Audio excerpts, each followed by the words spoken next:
Chapter 5, Honest Abe lied to me. George, they were recounting their experiences when they were in school in a play, performing as the infamous Abraham Lincoln, to where he thought history was one way, and then found out the truth, as we all did. Again, I feel like I need to hear Your hair's fine. of the things. Your hair's fine. What do you think of the topic of Black history in relation to how it is taught to us? Well, you know, like people have said this before, like Black history is American history. So it wouldn't be any American history without Black history. So I don't want to make it like just a us thing. But yeah, definitely, I guess you could say Black history. That's Black people problem right there. What? It do be a just a us thing, because they make it a just a us thing. I mean, no, yeah. They do. That's what I'm saying. I get that, but I'm just saying, when I think of like just us, it's like, how do you single out Black kids and teach them about Black history? Because most of all, like George pointed out in the book, like a lot of it, I think for generations have always come from the family. Like whether we knew it or not, and it was just like we would learn about things and we would hear about things. And again, the way that people do stuff and the way that like people act and move within the Black community is because of our history, what we know, whether we talk about it more openly or not.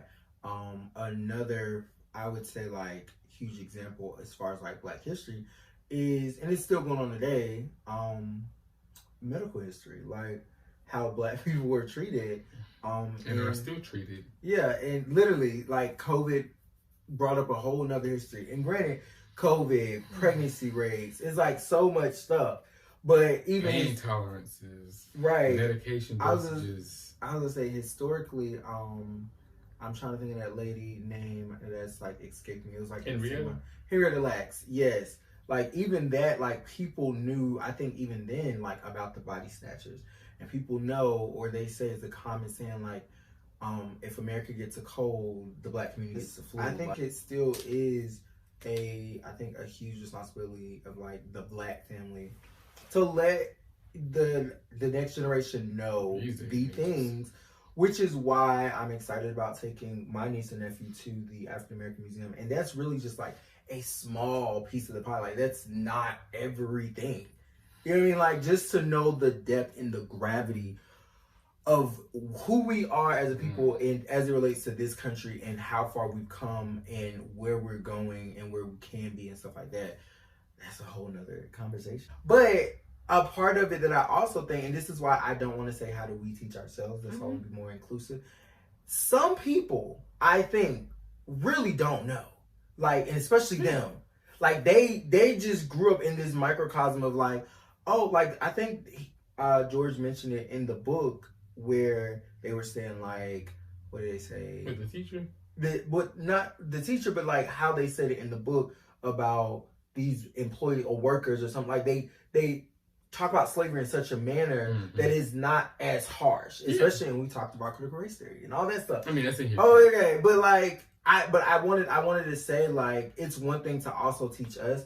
But that's why I think it's also important that everybody know. But I was going to say, to be gracious, because I don't think when we talk about teaching, unless you have some, which is, I'm thinking back, I could think back as far as like second grade, I had my first Black teacher. But like you said, or like they said in the book, who's giving the information? And do they know how to deliver the information? So that just came to mind when you said something about like how they teach it and stuff like that. That just came to mind as like, do they even know how? But that's the thing. You are a teacher. Your profession is learning and then teaching. You still learn as a teacher. You don't just stop and say, well, I'm just going to teach you everything and impart knowledge. You also still gain knowledge. You also don't plateau. Not saying that does not happen, but ideally for a teacher, you gain more information. You say, okay, I didn't know a lot about this subject that I have to cover. But, or maybe I do, but I'm learning more about these subcategories and these niches within.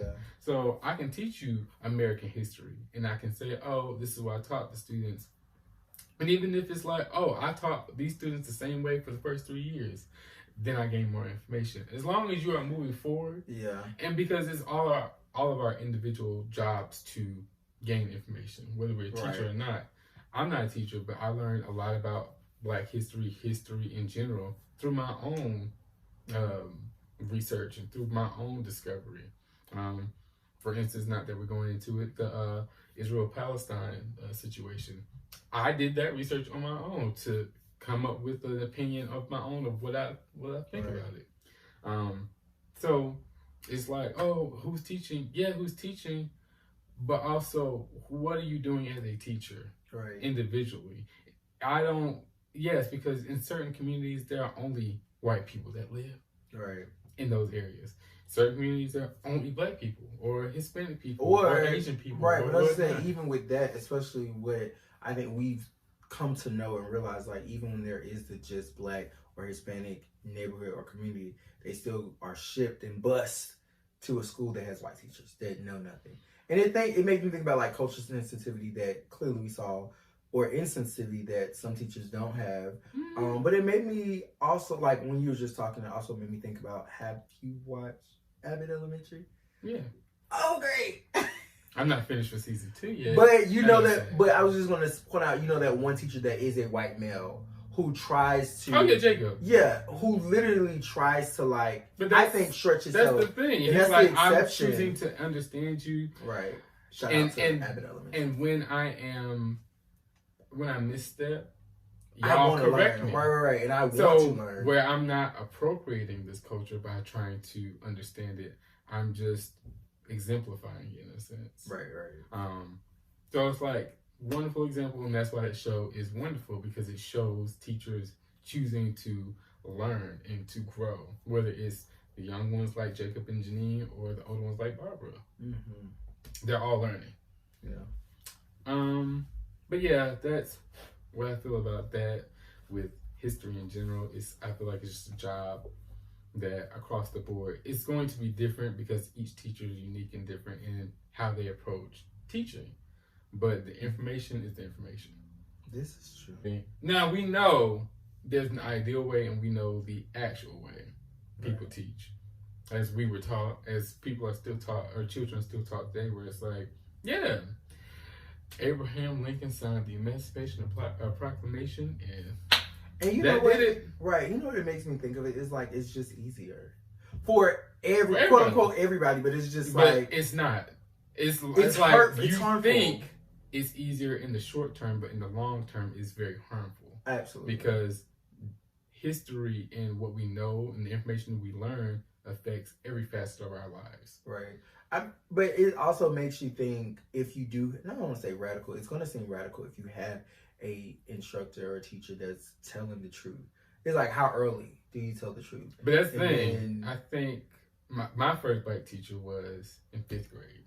Oh, wow. Miss Thompson. Maybe I had one before 2nd grade. I remember this guy. No, I cannot remember his name. I remember this guy. And I think I remember him before 2nd grade. But I was in this school for a long time. So I remember, shout out to Miss Moore from 2nd grade and Miss McCray. We talked about the cubes. Side note to the side note of the side notes. Okay, this is the side notice of the side. We are. Maybe. We pushed over. I don't want to even say that. It was something about, I don't even know if these people are still alive. I mean, if somebody knows me, they're going to like, ew, I'm nasty. But this one teacher, she used to always, no matter who you are, and I don't know if she was getting off of this, but she would like come over you and like help you with your stuff, and her titties would be all on your head. Yes. And I was just like, ooh, okay, girl, something's not right. And I'm like, you know, with the cubes that are in me, it's like a little sweet tea, and I kind of like it, you know. Yeah, I mean, I think we all went through that experience with teachers. Okay. I feel like it's one of those, like, I just said names though. I might need to beep names out. Anybody do that. But Lord, I remember those days. I'm like, why did I do that? Why is your breast? Why is your bosom, honey, up upon my body? I mean, and we felt, but did you? So you felt it in your shana? Now, like, you get something. I'm like, it's soft. The white supremacy, the whitewashing that happens when they do teach the history you know, from the past and up to the present, where it's like, yeah, we're going to tell you, Abraham did such and such, and George Washington, he founded the country. Literally, y'all know Thomas Jefferson and all them had a bunch of slaves and concubines that they just, to this day. They could not. What was his name? Hemmings? Is that the... Hemingway? I don't know. Hemingway? Sally Hemings? That was, like, Thomas Jefferson's, like, favorite. He had a ton of kids with her. Descendants all over the place. But do you... They still here? Are they aligned? Yeah. They're living to this day. Are they aligned with the Jefferson family like that? Recognized? No. Well, I'm not going to say I know right now, but at the time, I don't think they were recognized in terms of like on a level. Like, right. But you know what it makes me think of? All of it, when we think about like the larger grand scheme of things, it's like it also instills in a young black mind more than anything. And I guess you could say other children of other races, their mind, but young white, young black, we're gonna just call it anything. But particularly for a young black mind, it's just like, oh, all these great white people, right? That's what it feels like. It's like they invented everything. The light bulb and the automobile. And then it's like, yeah, like what did we do? Did we contribute? Are we good enough? Do we have value? And it's like, and then also for the, and I can't speak for white people because I don't know, but like for the white child, it's like, what does that message is for them? It's like, we're so great. Like, yeah, we're so great. Y'all, I mean, I see you as a person, but y'all, your people. Do they see us as a person? Anyway. I didn't say a whole person. Now, again, we already know about the 3/5 compromise. So it's like, we see you as a person. However, like your people, what did they invent? Yeah. And that's what I'm saying. It gives this mixed message, which is why, like, whenever, if ever, I hope there is an ever for American history, in, like, while I'm alive, or at least that's what I said. That goes back to the first question of, like, we have to teach this history ourselves. But it's like, there is no American history without black history. So I would hope and just be hopeful that it can be, at some point, integrated. Because it's like, black history is not enough. It's so much. But again, American history is black history. Like we're doing like this as a country right now in terms of like how but you gotta force lean. People. No. When I say that, I mean, think about seatbelts. When there's a video which I love, people thought it was crazy that we was telling them you gotta wear a seatbelt. Because somebody that was smart said, y'all have to wear a seatbelt. These accidents, you're dying. Yeah. And now it's like, oh, it's normal. Oh, you're gonna not only gonna get a ticket, but like it's normal that you gotta wear a seatbelt. I know in my car, especially my niece and nephew, they tell you what's the first thing we put on seatbelt. Yeah, that's my moogies. But my brother and sister, yeah, same way. That's what I'm saying. So that's what I mean when I say force, because it's just like, let's do it. Kinda, but you can't force anybody to do anything. That's not them. But I'm just saying on an educational level. Yeah, I get that. But that's what I'm saying. If it's like, this is the curriculum. Much like how do what you want with it, but these teachers are paid to teach. Okay, I get that. That's what I'm just hoping for that day. Now, what they go home and learn, that's a different story. Because again, we can. That's why they talk about, like, when we talk about racism, it's just like it's ingrained in these kids. Not on our side, but it's like, and it's unfortunate for them because now they don't understand how harmful they are from what they were taught. Mm-hmm. And oftentimes when people grow up racist, not that it's impossible for them to conform or to understand that other people exist and are just as it's just what they know, they can be due to the same respect. It's like it's still hard to shake that, like those traditional values core things that you learn growing up, right. Even if I was just gonna bring up the whole thing with like Coco Gauff and how she had to stand up for herself doing this like recent, and you know what I mean. Mm-hmm. But then the post show or post game interviews, the white girl started crying, and it's like, and then she got the attention. It's like, but it was you were the one that was fucking up, right? But it was one white lady that broke it down. It was like, she's weaponizing those tears, and again. It's ingrained. It's so ingrained in her. This is what I do when I'm faced with adversity. And Coco's like, I have to stand up for myself. I have to be a strong black woman. And again, I feel for black women, for example. I am 15 years younger than you. A grown woman. I'm in my early 20s. You in your mid to late 30s. You have a huge advantage. And I'm acting more mature than you are. Not that mature. And I have to. And it's like, yeah.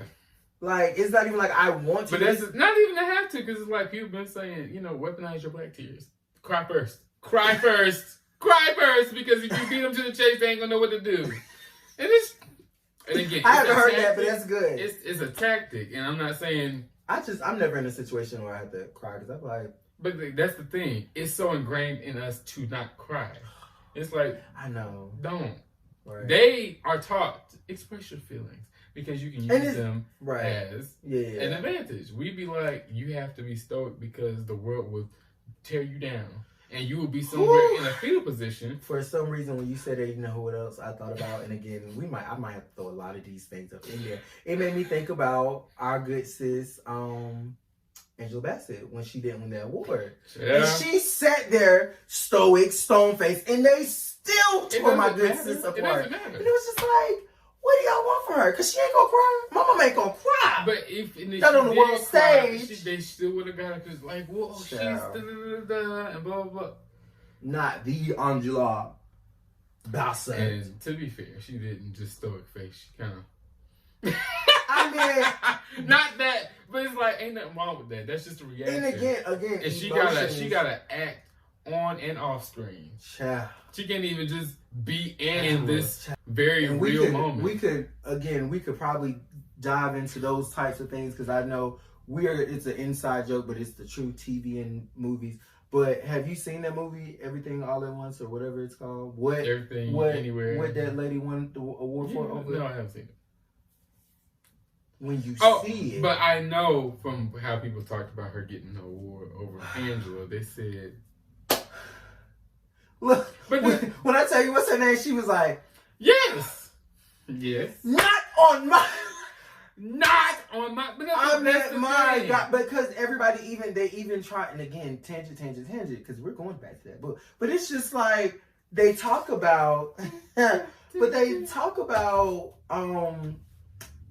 Lee Curtis history. We're not going to disrespect Angela Bassett's history and what she has accomplished in that role alone. And anybody that knows me, same way I feel about HBCUs, know how I feel about Black Panther. A lot of black people in particular, love and feel the same way about Black Panther. But I'm mad. Same way I bought those books, I have a running list of Black Panther. Don't go to my mom's house. Don't go there, because I'm telling you. I love it. But yeah, I'm just saying in comparison, and that's why I said that's the thing. No shade. That was the issue in the first place. That wasn't a jury of Angela's peers. That was a jury of Jamie Lee Curtis's peers. And hopefully, and then it was even more racist. The bigger picture was it was even more racist, because if you were going to give it to an actress for a role in that film, it should not have been Jamie Lee Curtis. It should have been the daughter that played in that movie. Yeah, I remember that. They said, but again, it was like an Asian lady too. Yeah, that's why I said when we talk about the layers of racism, this is, oh God. Yeah. This is how racism just don't affect Black folk. Okay? Because but that's the thing. Are we gonna edit this out? Because Jamie didn't deserve that freaking thing. Why would we edit it out? I don't know, but Jamie. I feel like this. To be fair, just saying. I feel like this video is okay. We don't have to do too much like cutting out. Yeah, like, but I'm just saying, aware. Jamie didn't deserve that on all layers. But it's like the fact that y'all passed my good sis Angela. You still, if we were just gonna keep Angela out the thing, even though she was in it, and you look at all the people that were stacked up in there, Jamie didn't deserve it. Now look, I'm not saying Jamie isn't a not for that particular award. I'm not saying she's a good actress. Pepper could have did a better job. I'm just saying, y'all only look at their filmography seriously, and y'all don't see Black filmography as seriously. Because let me tell you something. Angela been acting her ass off. But what she did in that film? Yeah, no, but what she does in every film. I want to go watch it tonight. In every series. Angela always brings her A game, because that's what she does. That scene. The scene when she had the and she said, "Have I not lost enough?" She said, "Oh you coming at me with your tears as if I didn't lose All of it. And then if we want to take it back to the book, and back to that point of white tears, it's just like, that's how I want to look at people. Have we not all lost? But that's the thing. They know that, but it's also like an ignorance where it's like, we don't have to consider you because we've never considered y'all. And we actually don't have to care. When they say heavy Negro side, can you say that on there? What's the off? Okay, we might need to have a list of words we can't say. But when I say heavy Negro side, that's the point. It's just we're like, black. I know, but no. I'm just saying. If we're white people, I'd be like, but I know. We black. I can say Negro. I know, but I'm just saying. But like the point you just made, they've never considered us, and that's so I'm like, it's again, and we know Angie. I'm sorry, I thought about something else. Go ahead. Bad stuff. No, I was going to say, you know how there has been a study about they don't move on the sidewalk. So ever since then, I have just been walking in their way. Yeah, we talked about that. I have been walking. I was just in my favorite store. I don't want to call them out just in case y'all want to give me, my favorite store. Oh, yeah. I mean, just in case they want to give me something later on. But I was in my favorite store. And somebody was walking in my way, and I literally do you not see me? But I didn't even respond. So I just kept walking, and I know they had a reaction. Because it was like, oh, okay. Did y'all bump each other? Just about. Oh. It was close. And I'm like, you see my path. No. They don't. And they don't even consider it. Like, you just move out of my way. Let's go back to the point. And so Angela's working 10 times harder, 10 times smarter than maybe. You can't. There's only so much smartness you can do before they still be like, oh, you're doing too good. You're doing too well. And that's the thing. See, you don't even want to say that because, again, that makes me think of Simone Biles. Oh, yeah. Because it's not even no... Do you know how they are still attacking her? It was a German coach that was just like, she's not even, like, graceful with it. She's not even, like, doing well. She's, like, competing with herself. She doesn't even, like, need to be over here. I didn't see that, and I didn't need to know that. Because if it was y'all... she would have been just as delighted that it was a German competitor out there just wrecking it. But it's because it's a black girl. And be graceful for what? And because she's good. But that's the thing. She is graceful. She's just saying that to kind of diminish the greatness that is Simone Biles' What am I being graceful? Like, who in history... Because it's gymnastics. What's that term? It's gymnastics. What's that? There's a gracefulness with gymnastics. Okay, but you can't do it well and not be graceful. It's just the fact of like she's doing it so well that you can't be. You can't even understand. That is literally it. Yes, absolutely. That's exactly why she said it. That's exactly why she said it. Because it's like she just wins all the time. Like she's not even really competing with anybody, and it's like, yeah, because she's now creating her own categories at this point.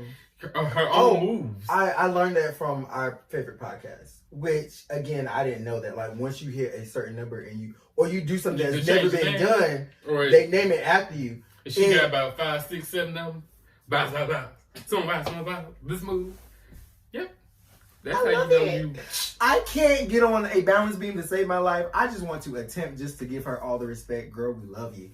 Get that power. And it's really a F you to the people. Like. Because again, it's like the Olympics are our thing. It's a white thing because we started. Right. But you know what I always say? So a lot of times what I think about all the time and going back to like how stuff is taught in history, it's just like because y'all are not sharing the truth, it do make some students start to think like, oh, like we're not enough. But when you think about it, it's just like give us an opportunity. That's where you went wrong. I know, but I'm just saying, but they know, that's the thing, they know we are the definition of you give them an inch, they're gonna take them out. Without even trying. That's just what they do. It's just what they do. Let them try. Then you got Simone Biles. And even at this point, is she even trying? Because she's not competing with nobody. But then, that makes me think of, and that's why we love you, Simone. Just rename the Olympics the Biles. The Simone. I'm going to start calling it that. But I was going to say, that also makes me think of, it's just like, the fact that y'all are so adamant and not sharing, which is like, y'all talk about us when we don't do it, but then when we do it and we do it well, it's just like, but that's the thing. You got to do it how they want you to do it. You can participate to make yourself feel good, but don't. No, they want us to participate to make themselves feel good. Like, oh, we invited I'm saying them. like that's what I'm saying. Right. We invited them. Yeah. Yeah, we finally invited them. And we might not do well the first year. We might not do well, but baby, we gotta learn how to get our feet wet with whatever standards y'all. Because one thing y'all gonna do is make sure that we not only are our P's and Q's, but we got every T crossed and I dot. It's like yeah. But for your people, Lance Armstrong, they can be doped up and all the things, but it's like Sha'Carri Richardson. Okay, she can have a little puff, and y'all like, oh, unfair advantage. And now she comes back, and she comes back and does what? Okay, is she not the fastest woman in the world? Okay, I don't know, but she did well. She got her some gold, she got her some silver, she got her some bronze. She did her thing. But it's like, y'all did all of that, and y'all got people in her same category or like in a similar field where they are literally not giving medical documents, which is required because this person probably took something.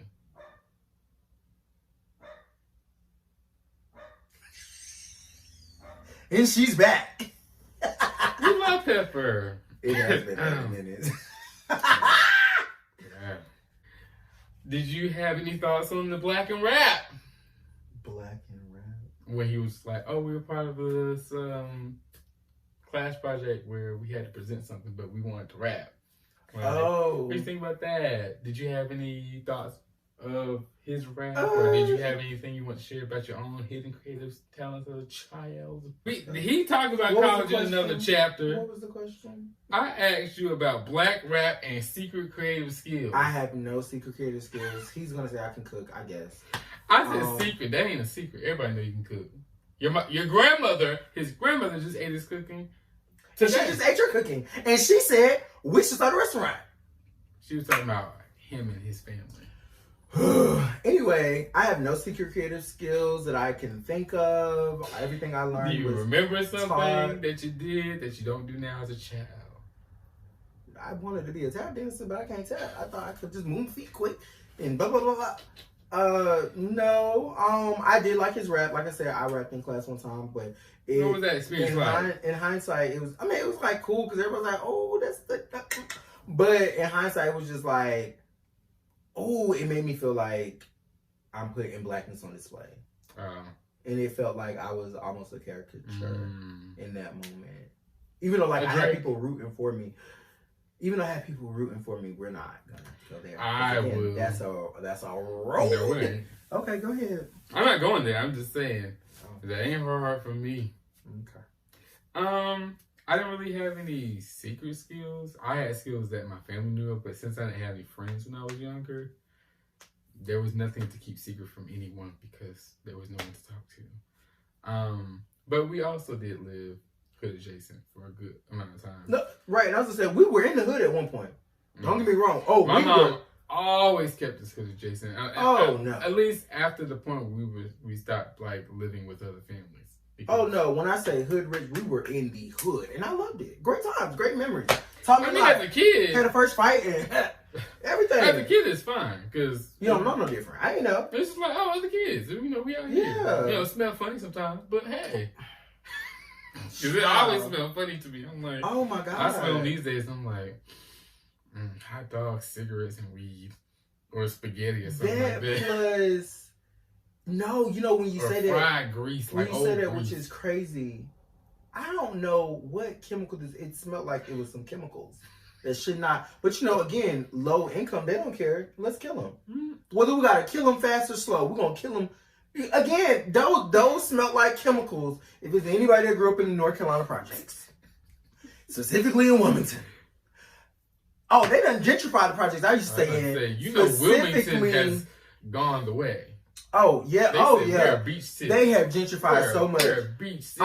But specifically, and y'all can look this up if y'all want to. Nesbitt Court, North Carolina, Nisbet Court, the projects in Wilmington, which originally, love history, was for the people that's coming back from the war. So they and they were nice. I mean, we had a 3-bed. Honey, think about it. And that's why they had your own bedroom. And that's why but that's why they reclaimed it. Okay. That's why they reclaimed it. It does not. Oh, it's gated now. It's a gated community. Oh, they reclaimed the whole. I thought it was like we tore it down and we just. Oh no, they reclaimed it. Like, oh no, ma'am. Oh no, ma'am. Shout out to her cologne or her name, but I know that means. Oh no, ma'am. They reclaimed it. You were like gated community. I drove by there. I said, "What is?" Oh no, they said we have history here. We can do something with this to attract the people. But it's crazy because they probably was thinking like, "How are these Negroes living this good?" I mean, we had a 3-bedroom. I want to say it was a 1.5 bath, or specifically, I do remember the bathroom upstairs. I don't know if it was a bathroom downstairs or not. But it was upstairs, downstairs. It was upstairs. That's what it was. Low-key a townhome. Yeah, townhome was probably without the carport, baby, without a car thing. We just had like communal parking, but outside of that, it was like 3-bedroom, a bathroom upstairs. I had my own I had my own room. My sister had her own room. Projects. But we were, again, happy we didn't know. As long as your parents love you and are going to take care of you, wherever you end up as a child doesn't really matter. Because, like you said, like I've said, we've been in some not as, safe spaces. Maybe not safe, but like, not as put together. But the communities were there, or our parents helped us realize, oh, you're loved, so you have everything you need. And that's what I felt. Again, I told you I'm not as close to my mom, but I never felt like, oh man, we're so poor. Yeah. Now looking back, it's like, oh. Speaking of poor, like, honey, there was one year, I remember this to this day, and baby, I don't know what to call this, because my sister can attest to this, but like, it was futuristic, but it was, I don't want to say futuristic poor, but this is how poor we were. It was coming around Christmas time. I love Christmas. I mean, you would. Your birthday's right there.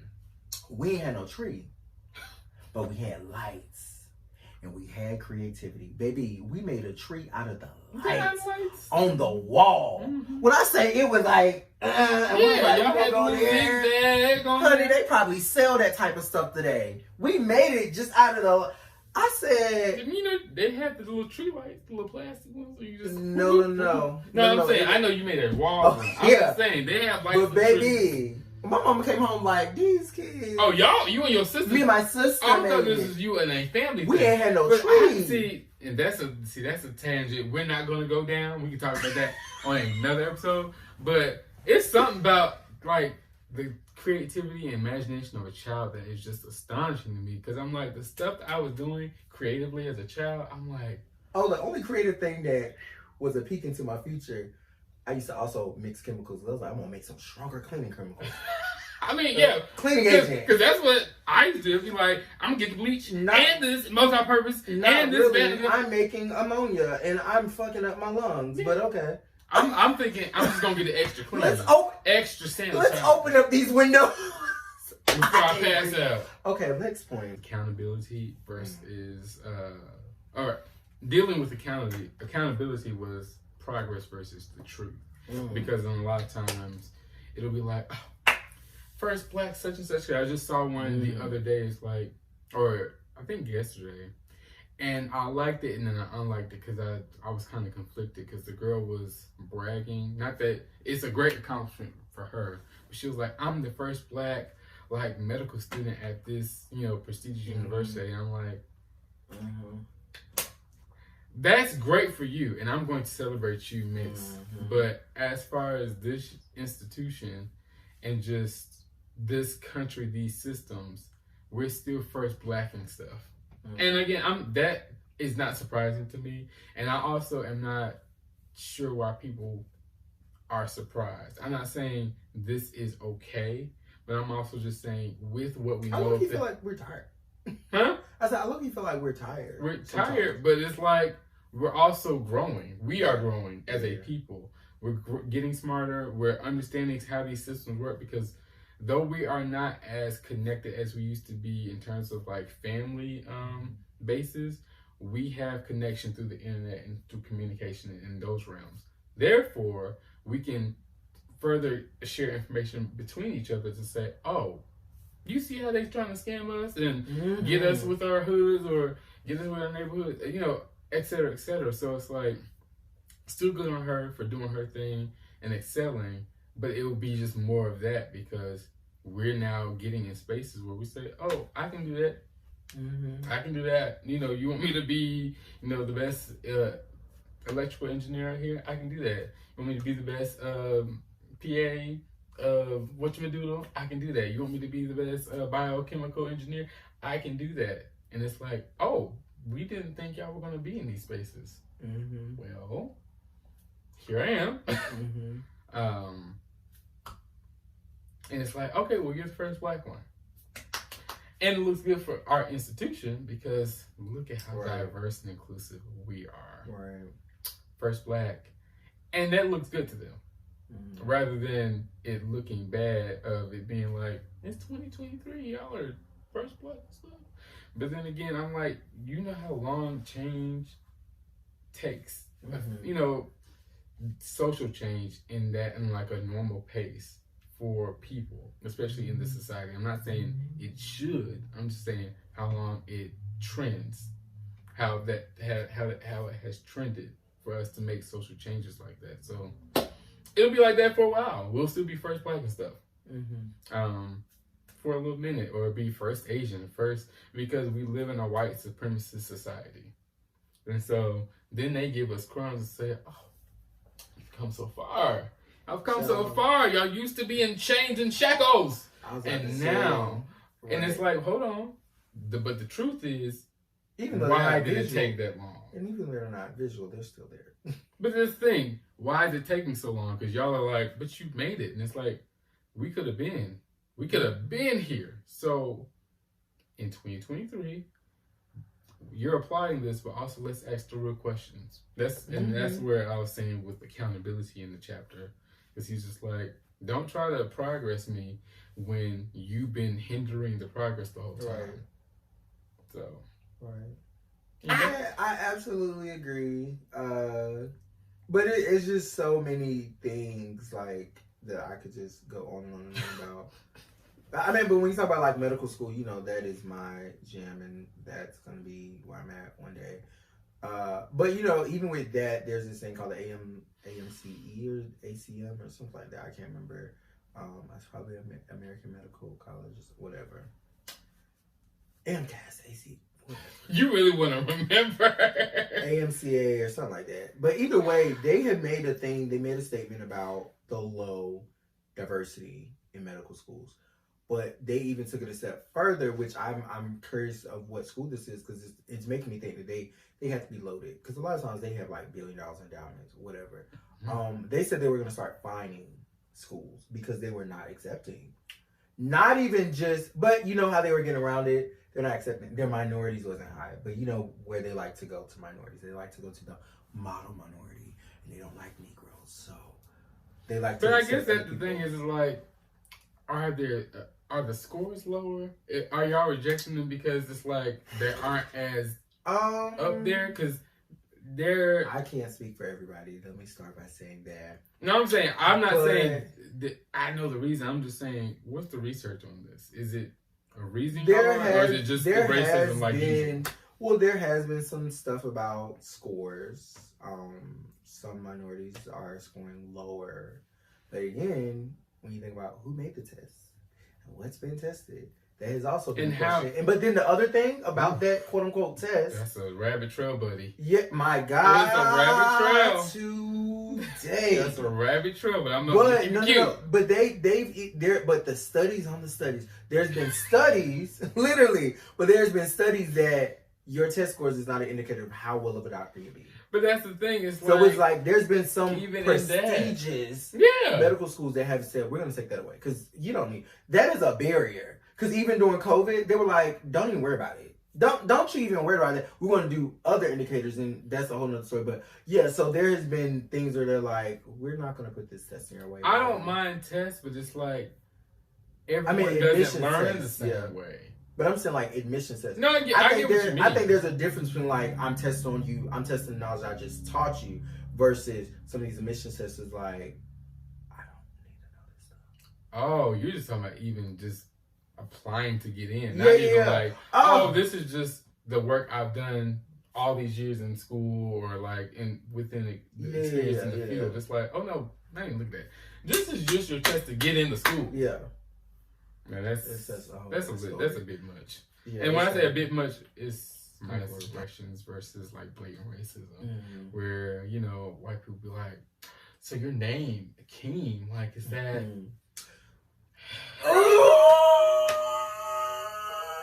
No, I just had these events happen. Like, within the last 48, 72 hours. Instead of just being like, "You're a nigger." It's like, oh, okay. So I was so excited when I learned about covert versus overt, and there we go. That's the word we're looking for. Baby. So for context, when I say it just happened, my name is Akeem. I told y'all my name is Akeem. My mother named me from the movie Come to America. Love it. Cult classic. I am from North Carolina. I told y'all before I'm from North Carolina, born and raised. Yeah. I know, just to be clear, I know a lot of y'all be thinking North Carolina's in the north. North Carolina is not. We in the South, baby. In the South. We in the South, baby. Tennessee. I feel like everybody. South Carolina, Georgia, Virginia. We in there. Like, but I think everybody believes that I could put on my southern accent. Y'all think we're gonna talk like this all day. At least I don't talk like this. It comes out in tinges. I love it. I love when people talk like this. Me too. I would love to talk like this if it was really my thing. Your and real I could accent. talk like this. And it can just be a good old twang in your voice. And my name. Covert. Your name. So my name. Love it down. My name came from Coming to America, which was, again, everybody that hears it automatically, if you don't know, sometime, some way, always have an idea of like, oh, this is an African. And I say that, and I don't know disrespectful stuff, but think I am from the continent of Africa with all these beautiful countries. The other week, I had somebody, she thought I was Muslim. She was from, where was she from? She was from one country. Yemen? No. She was from a country in Africa. Wow. There's so many. But I know this was like, I can't even think of, but she was like, she thought I was Muslim and she thought I was like from Africa. And so I started talking and stuff like that. You could tell like she was African or whatever, but she was, I forgot what country. When I say recently, there was just a soccer game, the real football, right? Game that just happened in I took these two Hispanic men downtown to go. So I would say we don't know if they were Mexican. They may have been Latino. Well, they were on the Mexico. They were rooting for Mexico. So it was actually Mexico competing. Yeah. Oh, okay. Country Mexico versus Ghana. Oh, okay. Do you see where the story's going? And he asked me, am I rooting for Ghana? Am I from Ghana? And I was like, no, but in the back of my mind, because but in the back of my mind, I'm like, I hope Ghana beat the brakes off y'all. Even though I saw the score, it was 2-0 and Ghana lost. But either way, I was like, I want Ghana to win and I want Ghana to make y'all sad. But it's just, again, the overt versus covert, like you said. There we go. And especially in North Carolina, even to this day, there are some things that people will do. And there are still some things that people will do because you would think that you're past it. We are past this, right? No, there are some things. I don't know why, and again, I don't know why people think that either. But you know there was 2023. But you know there was. Well, maybe this was like our grandparents are still alive that was experienced racism when they were young. It's just our grandparents plus their grandparents. But I was about to say, and maybe this was just a political scheme that God set up. We're post-racial and we're African Americans are equal, and I'm just like, huh? But see how you assume that in your head, and you didn't talk to a black person to confirm that story, and actually see some research on black people and how our lives are living. You just was like, that's what I see and I hear from the news all the time. Oh God! And again, as we're going, because we're going here, we're just gonna go. But I told you, even with the whole thing, it's just like you think that, and then we look at what is it called? I'm trying to think of the thing that was just overturned in the. Anyway, it did what it was supposed to do, but anyway, the fact that it was overturned because it was helping us a lot. I don't know. I ain't like somewhat kind of sort of, but it was helping other people more than they knew. Than us. Right, but more than they knew. But then the fact that this person who was not African American go and complain, you have this one complaint, and the thing is, I don't want to call out this person's race, but either way, you complain that we are the problem, and you apply to all these schools, you have the highest SAT, and you had XYZ. My question that I always asked was, did you apply to HBCU? No. We got the same degree and same all these majors you wanted and needed. They're not doing that. I know they're not, but on top of that, a small percentage of people that are going to HBCUs is like, they giving me money, this opportunity. That plus, you didn't get into any of those schools, and then you reapply. And some of these, and I love it because these schools that got money, they responded. It was like, we still not gonna want you in. No, non-discrimination. Not. We didn't want you. Like, so you shot it down. Now what? And that person still, to my knowledge, and now is you still mad. But you did all this stuff to take it to the city and take it, and now it's got overturned. You're still not in school. Last time I checked, maybe I need to go check. And somebody's gonna fact check me. How much it was helping you out, anyways.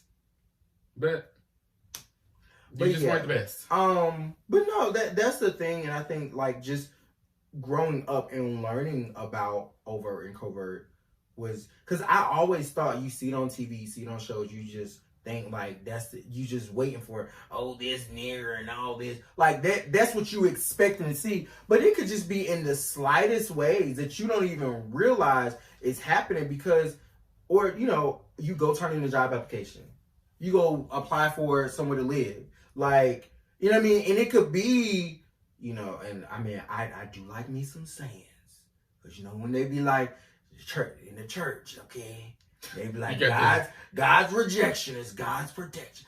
But sometimes I'm like, I didn't want that job.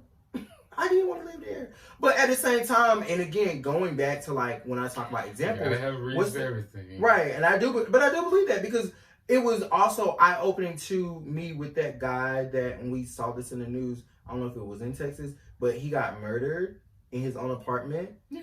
And it was like by a drunk cop lady. Yeah, and cop. I think she was a cop, but she got defended, like they were defending her and his family. Because it's like you were drunk and you thought you went to your apartment, which was the worst thing ever. But his family still embraces this man. I mean, but again, I'm not even mad at them. That is what we've been taught to do as a people. We've been taught to say, oh, it's okay, white people. Oh, it's okay, white people. We don't want to make y'all mad because we know y'all are insane. And yeah, pretty much. It's like we had to. Oh my God! And then I got to find the other clip because that other girl that said it best on the Trevor Noah show at the time. She's like, "Y'all lucky. We just want equality and not revenge. Yeah, vengeance." And again, we know that. They know that because it's just like that's a lot of energy for us. Yeah. And we are not a people that default to that type of behavior. Y'all do, still to this day. But we don't generally do that. We may have infighting and squabbles and stuff like that, but y'all be doing full blown war and genocide on entire groups of people, and be like, we needed what they had. We wanted what they had. So we had to take it. It's ours. Yeah, we had to take it. Who are they? Who are you talking about? Right. Because y'all will do that. Because, honey, this land is your land. This land is our land now. My land. You see how it didn't go back to your land? It just became my land. Oh, my God. It was this. That's what the song said. This land was your land. This land is my land. So... That's what it should say. But yeah, who are you? But that's what I'm saying. Just growing up and just learning those two dynamics has really shifted my mindset. Because again, it was things that I was ready for. Off of the story that you're saying about like Big Nanny, it's like because I've been conflicted about like firearm use throughout the years, just because I'm like, y'all keep saying guns don't kill people, people kill people. Yes, people use guns to kill people. Mm-hmm. However, when it comes to safety, when it comes to protection for a black person, yeah, that literally means life or death. Mm-hmm. And in these cases, like back in the day, where it's like, I have to have this piece on me because y'all gonna come in here and burn my house down and kill my family. Mm-hmm. To where y'all just be wanting this so y'all can be trigger happy. We're not trigger happy because y'all are scared because y'all inventing these boogeymen in your head. Child. We need therapy. They need therapy. We need therapy because of them. Right, but I'm saying y'all need therapy because you're yourselves. Yeah. Yeah.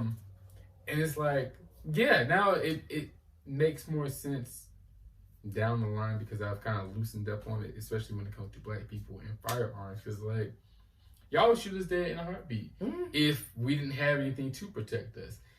It doesn't really matter. It's like, just giving yourself a fighting chance because they want to kill you, they gonna kill you. My shit was sleeping. Say her name. I can't think of her name. I'm so sorry. It's been so many. Is it Brittany? Breonna Taylor. Breonna Taylor. How could I forget the Taylors? You know, I love a Taylor. Yeah, I know. Breonna Rebecca Taylor. Sorry. But, yeah. I mean, no, but I agree. I'm so sorry. We gotta cut that out. We gotta be. Told you, some parts gotta cut out. No, I'm not cutting that. We human. I was about to say, I'm a human.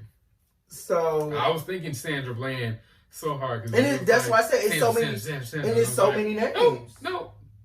Countless.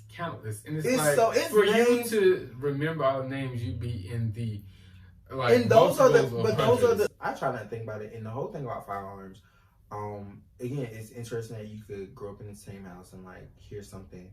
You have two totally different perspectives. You know how my sister feels about firearms. But then again, understanding why. Right. Oh yeah, absolutely. But how I feel about it, which I think I heard this message somewhere, and it just stuck, and probably was not the best sticking, but it just stuck. I mean, I always heard that you live by the gun, you die by the gun. But outside of that, my whole perspective for me, can't talk about nobody else. For me, and I have a lot of family members that have firearms. I'm just like, I don't want, and this is a bad perspective because it's almost like I'm taking not even the high road. I'm taking the road of like, I'm trusting someone else. But the perspective is, I don't want to be put in that situation that I need it. And if I ever am, it's just like, this is the Lord's will. I'm just like, child, it's time. Cause and a lot of times for me, especially, and I drive a lot. So like, I try to always be conscientious of like what I do, try to make sure I do things that are kind on the road. Respectable. Yeah, but sensible. Just anywhere. And I also, every time, and like we're an open carry state, like when I go places, I be checking people like who got what. But at the same time, like, I'm like, oh, you want to go? I'm not about to be pressed. For me, that's me. Like I try not to be in a situation where I'm going to. Oh yeah, but I try not to like, quote unquote, piss people off. But I get pissed. But see, I be ready to. But nobody don't believe me. That's because you do not exhibit any of those traits because you keep that side of Akeem locked up in a cage. I be getting to my bag with the Lord. Like, Lord, you be like, I gotta go to church because that demon be in that cage like, and you be like, yes, we're taking this to God, taking this to Jesus. Yes. We're going to pray. Yes. Hallelujah. Let's take it. That was chapter 5 for the Cube Boys. This is Cube Bois and Jeremy. And I'll see y'all later. Okay. His name is King.